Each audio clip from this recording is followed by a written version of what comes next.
Good evening and welcome to Tucker Carlson Tonight. The president held his first news conference in over a year this afternoon. He took questions for an hour and 21 minutes and 44 seconds, because we were counting. It was mostly about Brett Kavanaugh's Supreme Court nomination. In case you missed it, here's part of what he said. They've destroyed a man's reputation, and they want to destroy it even more. And I think people are going to see that in the midterms, what they've done to this family, what they've done to these children, these beautiful children of his, and what they've done to his wife. And they know it's a big, fat con job. And they go into a room, and I guarantee you, they laugh like hell. 36 years, there's no charge. All of a sudden, the hearings are over, and the rumors start coming out. And then you have this other con artist, Avenatti, come out with another beauty today. Look, these are very dishonest people. These are con artists. And the press knows it, but the press doesn't write it. I could pick another Supreme Court justice. I could pick another one, another one, another one. This could go on forever. Somebody could come and say 30 years ago, 25 years ago, 10 years ago, 5 years ago, he did a horrible thing to me. This is just a game that they're playing. It's a con game. It's at the highest level. We're talking about the United States Supreme Court. We're going to continue to cover this story all night tonight and obviously throughout the weekend into next. There are many strains of it now. One thing we learned today for certain, though, Democrats badly want control of the Supreme Court. It's all that matters to them at the moment, and they will do whatever it takes, and they are. The latest exhibit comes from the lawyer for pornographic actress Stormy Daniels, whom, as you have heard by now, has a new client tonight. Her name is Julie Swetnick, and she alleges that about 35 years ago, Supreme Court nominee Brett Kavanaugh was part of a group of teenage boys in the Washington, D.C. area who committed a series of gang rapes. Kavanaugh himself seemed bewildered today when he was asked about this claim. He described it as like being part of an episode of The Twilight Zone. Many observers felt the same way about it. In the coming days, we'll have time to carefully assess all of these claims and the many counterclaims in the story, and of course, we'll bring all of that to you. But tonight we're going to start with some questions, and several come to mind. Here's the most obvious one. What exactly is the allegation here in this new claim? Democratic Senator Richard Blumenthal of Connecticut did not hesitate to give his assessment of what it is. Watch. What we have now for the first time is a sworn affidavit that specifically identifies Brett Kavanaugh as seemingly raping a woman who has been drugged. Seemingly raped, says Senator Blumenthal. What does that mean? It's important to ask because everything turns on that question. Is Swetnick claiming that Brett Kavanaugh raped her? Is she saying someone else raped her? If so, who exactly is this person, and where is this person today? Did Brett Kavanaugh commit rape? None of that is clear from Swetnick's account, which is far more suggesting than it does stating. Read it yourself and see. Now, Swetnick does claim that she herself was raped by a number of boys. Was Brett Kavanaugh among them? We don't know. Which itself raises a more basic question. Why doesn't Swetnick's sworn and written statements spell out clearly what she claims Brett Kavanaugh did? What is clear is that, according to Julie Swetnick, horrible things happened at a series of parties in suburban Maryland in the 1980s.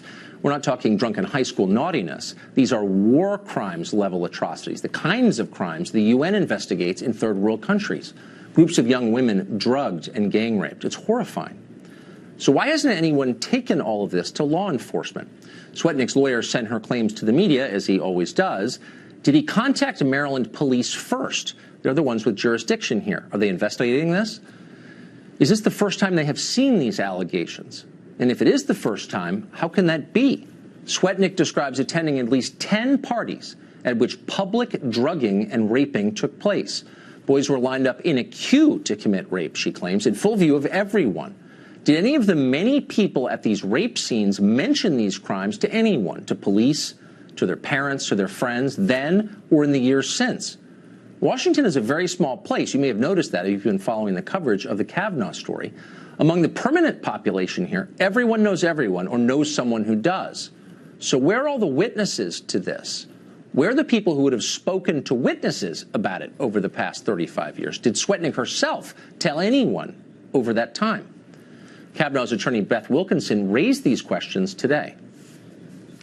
I've had people call me and email me saying they know him, they were at the parties, they've never met her, they've never seen her, and they've never heard of any of these allegations.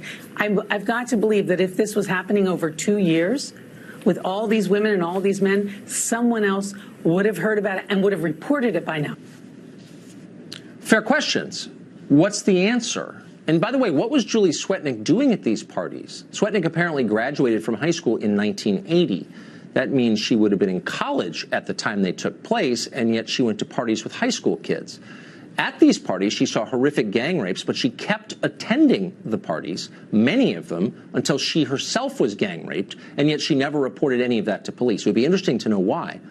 Maybe the most baffling of all, though, how did the FBI miss the fact that Brett Kavanaugh was part of a prolific teenage rape ring? Kavanaugh has been personally investigated by the FBI 6 separate times as part of federal background checks. As staff secretary in the Bush White House, Kavanaugh had the highest possible security clearance, one that allowed him access to this country's nuclear codes.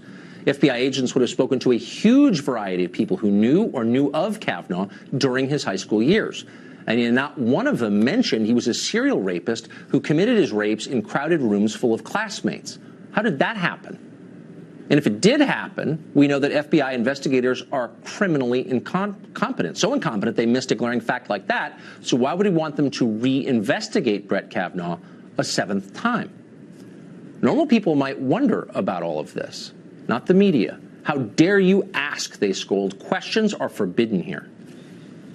When you hear Lindsey Graham, a sitting senator, say things like, I find it curious these charges were never brought forward until 2018. Come on. And it's more than that. He said, I hope people will be highly suspicious of the allegation, because why would she go to 10 parties? Why would any reasonable person, I'm quoting, continue to hang around people like this? If you talk to people in the world of the people that advocate for victims and survivors of sexual violence, sexual assault, they call this victim blaming.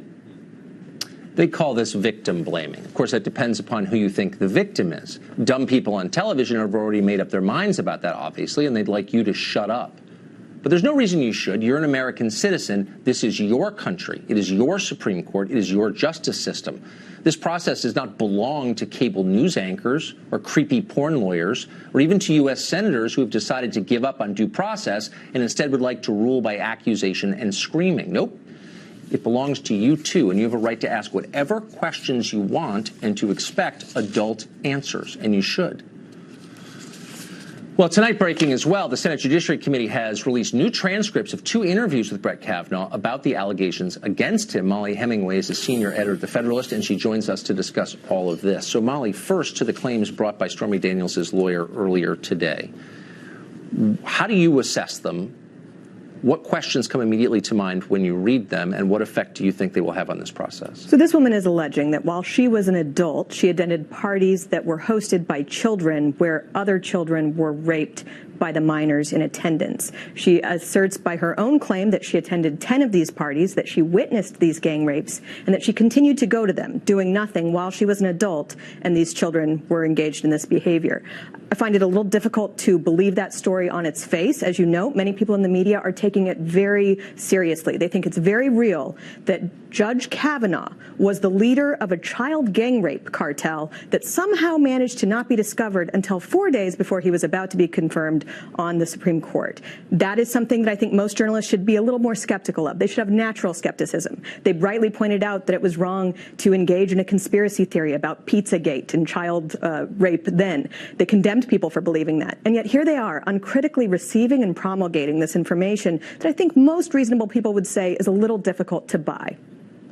Do you think, since you live in this area, do you think that it is plausible that if you had gang rapes taking place in public in a crowded room, not just one, but 10 of them, serial gang rapes, that nobody could be located to corroborate that this happened? If there were 10 gang rape parties where gang rapes occurred, I would imagine there would be many witnesses and much evidence to support this claim. And in fact, it would be shocking that it hadn't come out already. I find it personally shocking that any woman would see a child being gang raped and not do something about that, much less that she would continue to go to parties where this happened. It's a very difficult thing for me to believe, although maybe she has evidence to support this. Right. Those questions Raising those questions, I will remind you, is victim blaming. So you should be ashamed. It's worth noting, too, that the first allegation that came out actually seemed like it could at least be a possibility. Yes. But each subsequent allegation is getting more and more ridiculous. And that makes it actually seem like the entire thing is part of a sort of coordinated effort rather than a serious problem that serious people should be taking. Very quickly, and I hate to put you on the spot, do you think that the nomination process will go forward, or will this successfully do what it's intended to do, which is stop it? Totally apart from the politics of it, it's very important for the country that we not make this the standard by which we allow things to happen. It is very important that people not be able to be bullied out of a nomination by outlandish claims, and that it is just so crucial that we believe that people are innocent until proven guilty. To say that these claims don't come close to meeting the standard of guilt is a huge understatement. And so I think it's actually important for everybody to not let bullies control the process, to understand that people do have a right to have a fair and normal and sane nomination battle, and what we're seeing right now is none of those things. No, it's not. Molly, thank you very much for that. Thank you. We're barely half a day from the testimony of Christine Ford before the United States Senate. What can we expect when we see that? We'll talk to someone who is very close to the woman who will be doing the questioning tomorrow of Ford. Plus, Alan Dershowitz, one of the most trusted legal voices in this country, a man committed to fairness, even when it cuts against his own position. He'll tell us what we should expect tomorrow for those hearings, what might restore faith in due process and our system. We have George Washington. The Democrats would vote against him, just so you understand. And he may have had a bad past. Who knows? You know, he may have had some, I think, accusations made. Didn't he have a couple of things in his past?